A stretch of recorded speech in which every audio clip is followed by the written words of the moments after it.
ధాతుస్ question number 15. సాంస్క్రిట్లో ధాతువులు ఉంటాయి. First year వాళ్ళకి టీఎస్లో అయినా ఏపీలో అయినా సేమ్ ధాతువులు ఉంటాయి.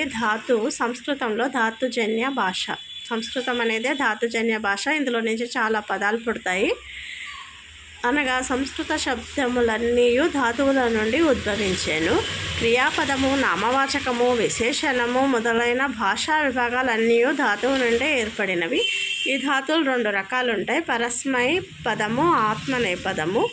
ఎక్కువగా అందరూ పరస్మై పద ఎగ్జాంపుల్స్ చదువుతారు, చాయిస్ తీసుకుంటారు. ఆత్మనేపది ఇందులో మెయిన్గా లట్ 5 ఉంటాయి ఎగ్జాంపుల్స్: లట్, లంగ్, రొట్టు, లోటు, విధిలింగ్, present tense, past tense, future tense, imperative mode, potential mode. ఈ 5 ఎగ్జాంపుల్స్ చదవాల్సి ఉంటుంది. ఇవి ఎలా ఉన్నాయో ఇవి కూడా ఇచ్చాను. ఇందులో మళ్ళీ ప్రథమ పురుష, ఉత్తమ పురుష, మధ్యమ పురుష అని ఉంటాయి. First person, second person, third person. ఇలా తి, తహ, అంతి, సి, దహ, ద, ఆమె, అవహ, అమహ. ఇది కంటెంట్. ఇది మెయిన్గా రాయాల్సి ఉంటుంది. ఈ భవ అని 9 టైమ్స్ రాసి ఇవి యాడ్ చేయాల్సి ఉంటుంది. తర్వాత భవిష్య అని 9 టైమ్స్ రాసి ఇవి యాడ్ చేయాల్సి ఉంటుంది. అలాగే అభవ అని రాసి ఇవి యాడ్ చేయాలి.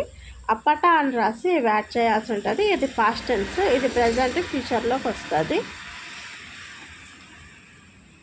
ఇవి కూడా సేమ్ అలాగే యాడ్ చేయాలి. మొత్తం మీకు ఈ 4 వస్తే సరిపోతుంది. ఈ 4 వస్తే మీకు ధాతువులన్నీ వచ్చేసినట్టే.